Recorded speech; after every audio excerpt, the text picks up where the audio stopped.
This is the Thunder Zone, a Tampa Bay 28 podcast original. Let's talk Bolts. Now, here's Kevin and Kyle. Hello and welcome to the Tampa Bay 28 Thunder Zone. I'm your host, Kyle Berger, alongside Kevin Lewis. A weekly Tampa Bay Lightning podcast. We have, let me see if I can get it all. We have previews. We'll have recaps. We'll have interviews with players. We'll have feature stories. We'll have what happened, what's coming up, pretty much anything and everything you want regarding your Bolts and Bolts Nation. And you just heard Brandon Hagel talking about Right. the expectations for this season, kind of the disappointment of losing to the Panthers again, and looking ahead to what we expect to see for this 25-26 Lightning season. Yeah, a lot of the same kind of attitude around Benchmark International Arena. I know I'm going to slip and call it the wrong name, but we've got it right the first time. But, you know, a third straight postseason that ends before the month of May, just not what the Lightning ordered and not the standard in the building. And Kyle, I mean, it was a really good season for the Lightning last year. The problem is getting over that hump in the first round of the playoffs. It's just the way the playoff seeding goes. You go up against the Panthers. I thought the Lightning and the Panthers were the two best teams in the conference last year. Just so happened they played in the first round. And the Bolts, they have something that no other team had last year. 35 or more goal scorers with Brandon Hagel, Kucherov, Point, Gensel. As long as they have all those guys back, that core is back, they have another shot at winning a cup again. I know it's an aging core, but they still have the talent to do it. It is. And like you just said, we were listing off all of the numbers. Kucherov leads the league in points. He had 84 assists. Braden Point, Jake Gensel, and then Brandon Hagel and Anthony Cirelli, who both had career years, for the Lightning offensively. But Andrei Vasilevsky may be the most crestfallen about the early exit in the first round of the playoffs. The big cat, he was asked, now it seems like there's a little load management for goaltenders in the league. And he said, well, they pay me, so I should probably just show up and play every night. But he, once again, is going to be what makes this thing go. Yeah, 31 years old. At times, he is the best goalie on the planet, but he had a back surgery, I believe it was. Yes. So maybe a resurgence this year for Vasilevsky. And his, they have kind of rankings, and he was ranked, I think, 4th of goalie. I mean, any given night, he's the best goalie in the world, but he is a human being. We've confirmed that information. And he does not hide his emotions. He wears his heart on his sleeve, and we heard from him in media day when he came to the building, not smiling, number 88. Obviously, the home record in the playoffs at home, terrible. In front of our fans, getting kicked. Again, consistency, discipline, I guess that's the final line. Sometimes you have to, play it simple instead of making like hero plays. We'll work on it, and I hope we'll get the job done. And he said consistency and discipline, and then Nikita Kucherov, unprompted, like they didn't talk to each other, said the exact same thing when he met with the media to come back for the start of the start of the preseason. It just seems like the scripts are flipped from the Lightning, what they did, in the early, just 2020, right? And now the Panthers are doing it, but it seems so long ago.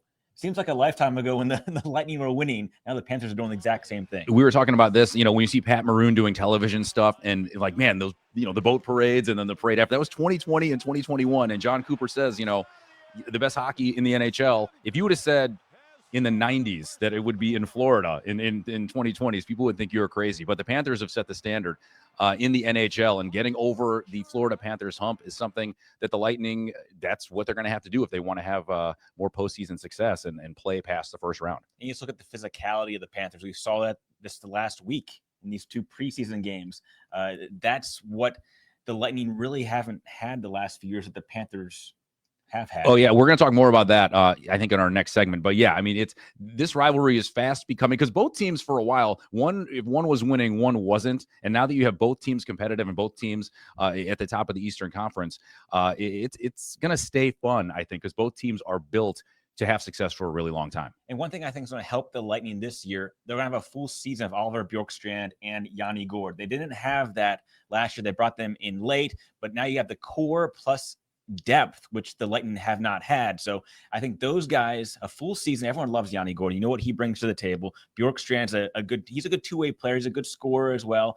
That could help the Lightning in the long run here this season. Yeah, a casual fan who might not be that deep into the NHL, Oliver Bjorkstrand is a name you might get to know, because if he's healthy, that's going to be a monster for the Lightning, especially offensively. Yeah, he was hurt in the playoffs right this year, along with Brandon Hagel. We saw what happened to him. So missing 2 key pieces last year in the playoff run, not gonna help you too much. No. And when you have a team like the Panthers, who kind of did what the Lightning did with Kucherov and the injury, I mean, I'm not going to deep dive into it now, but, having injuries not count against your salary cap and all those things, and then getting a player like Matthew Tkachuk back, an all-star and one of the best players in the league, it doesn't hurt their cause. I was looking up some stats. The Lightning had a plus 75 goal differential, which was the second best in the league. So they could score goals last year. We know that, and they could keep the puck out of the net. But I guess an issue was with them is 1-goal games. They were 10, 9, and 8 in 1-goal games. So they could score the goals. When the games were close, it seems like they couldn't really get over that hump. One of the quotes you could copy and paste from John Cooper was, the problem is never putting pucks in the net. It's keeping them out. And you have Andrei Vasilevsky, who can only do so much. And if his defensemen play well in front of him and the Lightning can get those just to play together night to night, I think they're going to be right back at the top of the Eastern Conference, catching the Panthers, who we will talk about in our next segment, because if you like Rocky versus Ivan Drago, you're going to like the last 2 Lightning preseason games. So stick around. That is Kyle. I am Kevin on the Tampa Bay 28 Thunder Zone.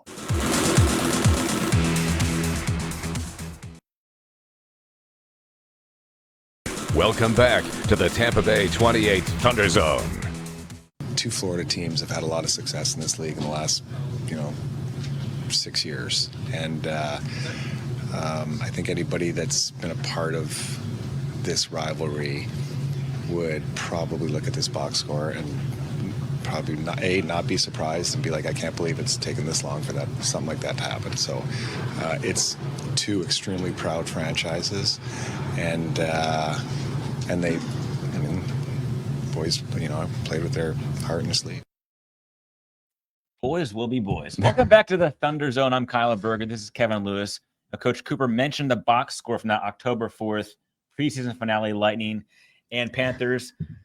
322 penalty minutes, 16 ejections, plus fines and suspensions. We can go over all of that. And you get like a 3.5-hour game. I mean, you look at the second period starts an hour 10. I mean, this was a situation of, and John Cooper is a pro at kind of like walking the line of, this is going to happen. I mean, this was a goon squad situation. They call up 6 guys, and it's really on the heels of what happened Thursday, the second to last preseason game, where AJ Greer really just took a cheap shot at Brandon Hagel and, cross-checked him in the face, hit him with a stick. And you see Hagel like, what are you doing? And he punches him.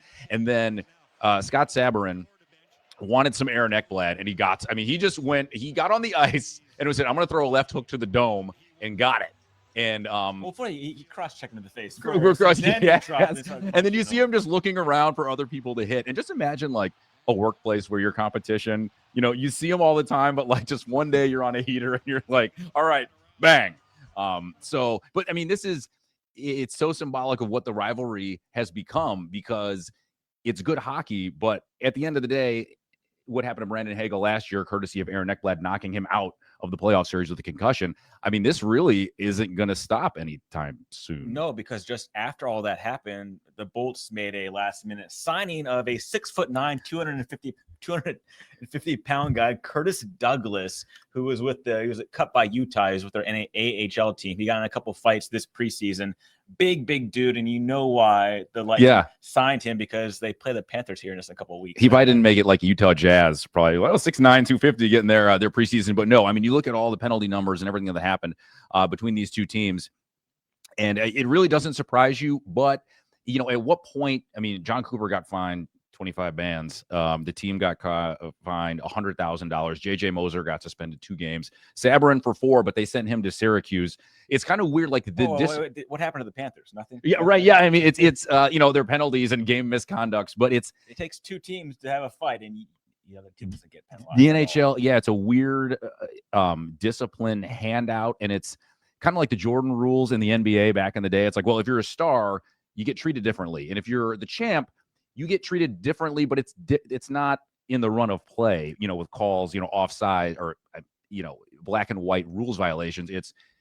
Both guys are swinging, but one team is getting financially penalized and getting guys suspended. And with the NHL not stepping in and doing anything to penalize the Panthers, Now the players have to protect themselves, which leads to more fights and more of this type of physical signing play. guys who are 6'9", yes, 250. And it's, you don't want the NHL to say, okay, no more fighting. But like you said, where is the line of, the private phone call? Hey, we want a physical game and we know fights are going to happen, but you can't just let Florida run roughshod over everybody. And when people fight back, you have guys getting suspended or fined. So listen, I'm not in those meetings. But this rivalry will continue to be great. And it kind of begs the question, in hockey and in sports, where does, and you kind of got to take yourself out of Florida for a minute, because, Bolts fans and Panthers fans, they know what the deal is. But where does this rivalry, do you think, kind of rank? It's a new rivalry, so it can't be like one of the historic ones. It's still, both these teams are still fairly new in terms of the big landscape. Yep. Hockey, it's right now, it has to be, I would think, number one. It's in hockey. If not, in hockey, if not number one, top three. Because both teams are relevant. They're both good. They're both physical, and they're in their close proximity to each other. They are. I mean, you could say, like you mentioned about Boston and Montreal, but Montreal hasn't. That's a more historic, right? They haven't won anything. Forever. Yeah. I think maybe in terms of playoff teams, if you're Canadian, like Edmonton, Calgary, just because they're both in Alberta. But yeah, Florida and Tampa Bay has become must-see TV if you're a hockey fan. Okay, now. how about this? How will we go the biggest rivalries in Tampa sports? And obviously Tampa and Florida for the Panthers. Okay. Lightning. Rays, obviously, I mean, Yankees, it has to be Yankees. There's been a lot of, throwing into the heads. Yeah, no, and that's a new since 2020. 2020. Yeah, when that really, there was gas thrown on that fire. When they played in San Diego for the ALCS, was it a Brusso? Mike Brasso. Yeah, and Roldis Chapman threw zipped in like a 102, and everyone's just like, and then he homered. He took him deep, and Mike Brasso, the man who brought 5 gloves to the park every game. Yeah, that's the Yankees, and then Buccaneers. I want to say Saints or Falcons. The Saints. Put aside this year for the Saints, they're a mess. But I think if you go, let's say the last 10 years, if it's in the division, I think it would be the Saints. Yeah, there'd be more, the Lattimore, Mike Evans exchanges, and they met in the playoffs, and Drew Brees, a Hall of Famer. And Tom Brady ended his career in New Orleans in that game. Yeah, and Drew Brees not showering, not to get off sports topic, not showering the Buccaneers with a lot of. I'm not an expert on Drew Brees' hygiene, but the Bucs with a lot of praise this year. So we'll see how that plays out down the road. But definitely, the Panthers and Lightning. Now, like you said, they're both relevant, and they both have all-star players. They both have stars in the league that hockey fans outside of the state of Florida know. That's why it's such a big deal. Right. Where are we going next? Well, speaking of the big deal, we have the big rig. Yeah, the big rig who big rig, yes. I think it's probably when he started his last year playing in the league, you're like, this guy's going to be on TV. He's got Pat Maroon is made to have a microphone in front of his mouth. He stopped by our studio recently, and we caught up with Pat Maroon, the big rig, and we'll have part of his interview coming up when we come back on the Thunder Zone.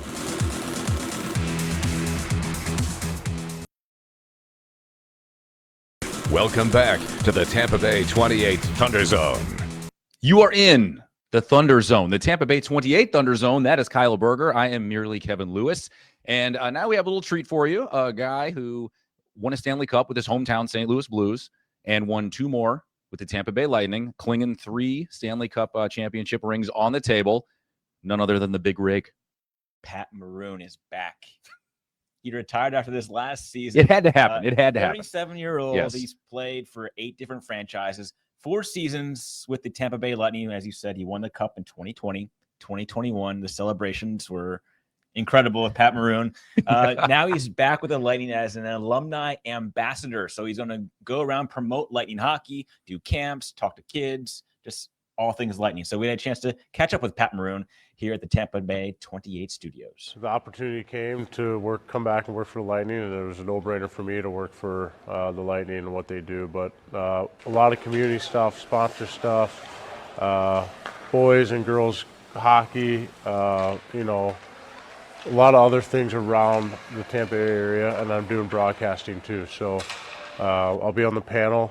So it's going to be a lot of fun. There's going to be a lot of opportunities for me, and I'm excited to get back in the community and give back for how much Tampa gave to me. So I'm excited for that. And when you hung up the skates, how important was it for you to make that decision to kind of stay in the game a little bit? Yeah, I mean, it was huge. I mean, when you, like I said earlier, when you go through this process of when the game's kind of coming to an end, the game that you grew up loving and you were passionate about and all you did was play hockey your whole life, you start to think what would be the next opportunity for you, what would be the best scenario for you after retirement. And I thought this would be great. You know, I get to do the best of both worlds. I get to communicate with the guys. I still get to talk about hockey.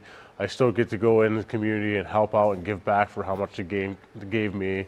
So it's just a no-brainer for me. So I'm excited. I'm excited to actually get on the panel and talk and, you know, talk about the guys, talk about the Tampa Bay Lightning, and go around the locker room. So it was fitting for me to stay in the game and still be around the rink as much as possible. 14 seasons in the NHL, 8 different teams. So Tampa's got to be a special place for you. You could have picked anywhere to end your career. What made you decide to put your roots here in Tampa Bay? We had my daughter here, my oldest daughter, and I went in 2 Stanley Cups helps, you know, I think. But we love just the community. We love the Tampa area. We love the Tampa people.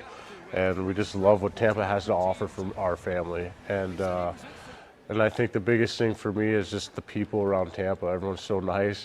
Now I have a couple favorite Pat Maroon memories, but do you have any come to the top of your mind before I tell you mine? The most recent one was when before he had his official new position with the Lightning. There was a pregame show in the playoffs last year, and there was kind of a commotion. And someone's like, "He's buying how many beers out in Thunder Alley?" And Pat Maroon's like, "No, we got to bring him up to the set." And blah, blah. And he didn't indulge until after his hit. I don't know if it was with TNT or whoever else, but I mean, he is the Pied Piper. Like, he is man of the people. Like, when he shows up, you know, there are going to be beverages and they're going to be, you know, and he just high fives, always has a smile on his face. Again, wasn't the most skilled player, you know, used his brute and, you know, his dome, but he well respected in every locker room he's been in and across the league. Well, my 2 favorite moments, so one you saw there on screen was after they won the first cup there at Raymond James Stadium. He's got this scarf on and no shirt.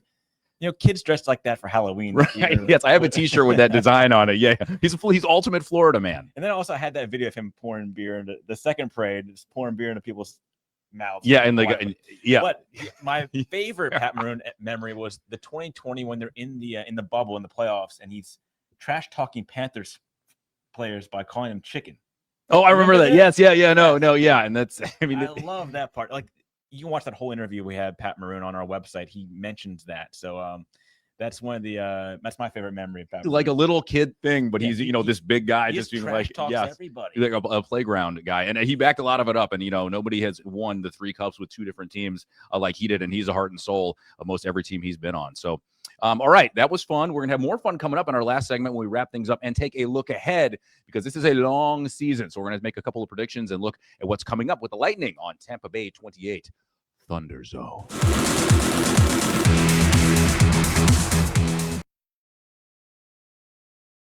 Welcome back to the Tampa Bay 28 Thunder Zone.